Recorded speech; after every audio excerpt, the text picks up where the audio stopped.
welcome back to another video here on the Lil'X YouTube channel.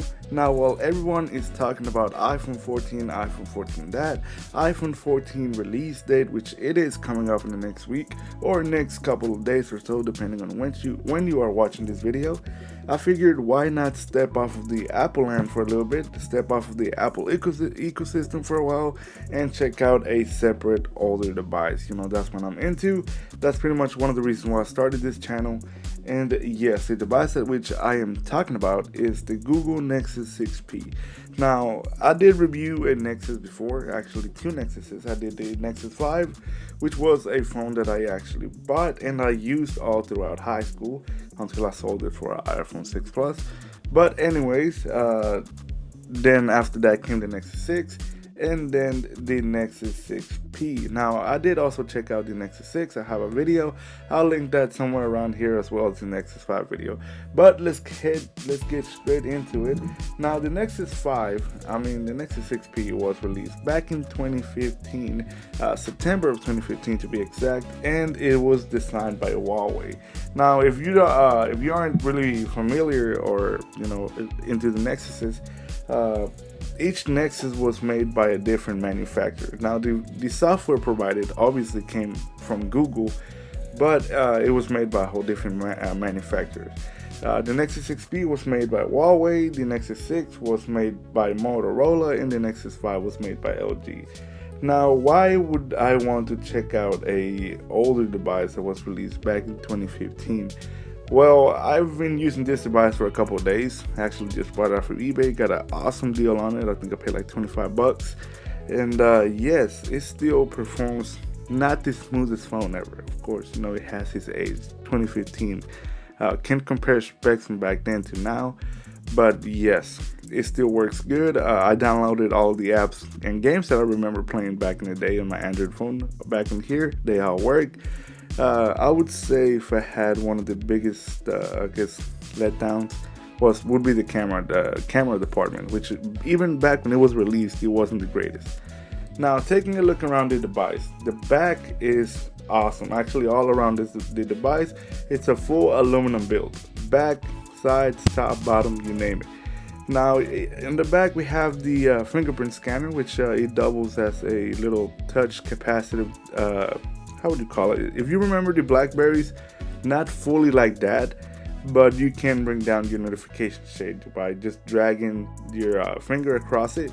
Now, moving right up, as you can see here, we have this black bar which spans all the back of the phone, and in here it houses the 12 megapixel camera. Yes, it only had one single camera back in the day, back in 2015, and it also hides the laser autofocus and the dual tone flash.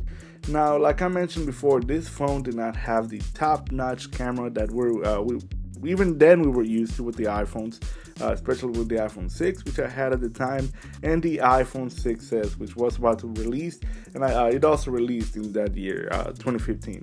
Now, moving along here on the right side, we have the volume rocker as well as a textured power button. If you feel it's textured, it feels really nice in the hand, in my opinion. Now, looking at the top, we have the long gone port, the headphone jack. Now, me personally, I've pretty much switched all my device over to Bluetooth.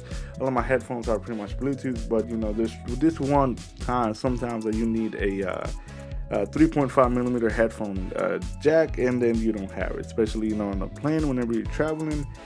So yeah, moving right along here on the left side, we have just our single SIM card eject tray. As you can see here, the side is pretty much clean. At the bottom, we have our USB-C charging port. Now, back in 2015, USB-C wasn't in full adoption yet, so I'm really surprised that they shipped this device with it.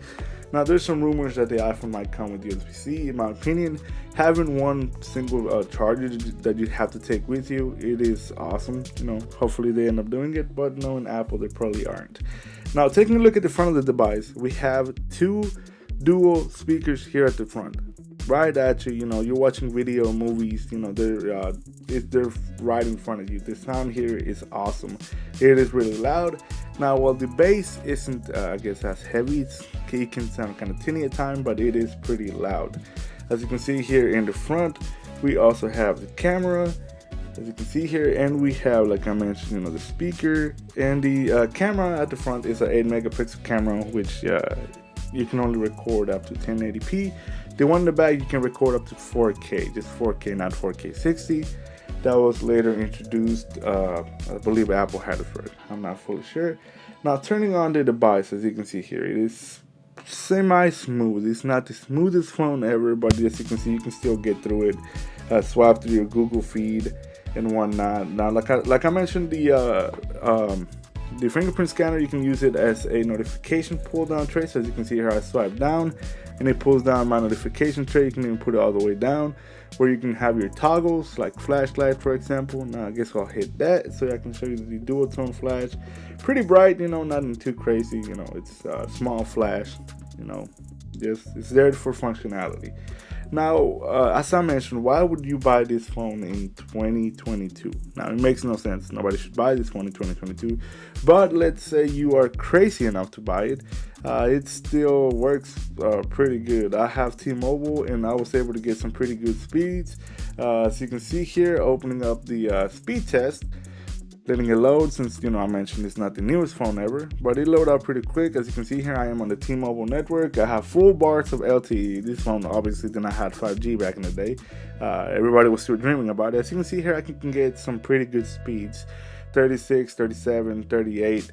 As you can see here, pretty good enough to watch YouTube videos, HD content, whatnot, download movies, download videos. While it might not be the fastest, it's still more than functional in 2022. Now, also phone calls, text messages, everything, all of that works. As you can see here, full bars of LTE, and yeah, it still works. If you were crazy enough to buy it in 2022, or are crazy enough to buy it in 2022, it will work perfectly for you. Now, I do want to show up some performance of the phone. As you can see here, let's load up a game real quick. Let's load up Grand Theft Auto Liberty City Stories. Now, this phone can be pretty demanding, even though it's not like the most graphical intensive game ever, as you can see here, but it still can be pretty demanding. I'll put the volume down, and I mean, this phone can run it like no problem. It does stutter a little bit from left here and there, but I mean, why wouldn't it? It's an older device. I am not expecting it to run as new as butter. It still runs pretty good, like I mentioned. And it was fun actually, going back and revisiting using this device, since I actually never got to own it whenever it was released, even though I really wanted to. Like I mentioned, I had just switched to iPhone at that time, since that was the popular thing, and I was in high school. Even though I always miss my Nexus 5, I still wish that I wouldn't have sold it, even though I did buy another one, which like I mentioned, I made a video on it. I still wish I wouldn't have sold it. Now, taking a look here at the game loading up, you can see here, pretty good, pretty smooth frames. I think this game does run at 60 FPS. Like I mentioned, it's not the most graphical demanding game. This is an older game. If an old PSP could have run it, this can obviously run it no problem, even though with updated graphics and whatnot. And as you can see here, perfectly fine, no issues. Now let's go back, swipe to the UI, and as you can see here, pretty smooth. Now I will include some camera and picture test along the video, so I guess I'll show those to you now. Now, like I had mentioned, the videos and pictures aren't the best, but I mean, they are still functional. You can obviously get a good picture here and there. And obviously in this display, they look awesome. This 1440p display, which was the second time on the Nexus line that you could get a 1440p display. The first one was introduced in the Nexus 6, and it had some issues at the time. It had this really pink hue which appeared whenever the brightness was kind of low, and it didn't get so bright. This device, you have no problems, no issues using it outside. And like I mentioned, it's still a functional device. If let's say you wanted to get an Android phone for somebody as their first phone, I would love if I needed a phone at the time, I would love to get this. This phone is great. It performs awesomely, and it doesn't have the most secure update at the time. It actually stopped receiving updates December of 2018. So if you are worried about safety and whatnot, maybe not get this phone for like a main device. Put all your personal information in here, even though it is still pretty secured with Google Play Protect and all the other things that Google adds along. But you don't have the regular updates that other phones like the Pixel phones have. Now, I did order a Pixel and it will be here soon, so I will be unboxing and reviewing that too. So please stay subscribed to the channel to check that out. Now, I have no idea if I will be getting the new iPhone. Probably not. I'm actually thinking, I have the 13 Pro Max at the moment. He performs great. I'm actually thinking of maybe switching to Android. I love how the Galaxy Fold operates. Being a technology nerd, that is awesome. So I might be upgrading to that. If I do, I will make sure to post a video. Now, if you're swinging by for the first time and you want to and you feel like subscribing, please do so. And I will catch you guys on the next one. Thank you for watching. Peace.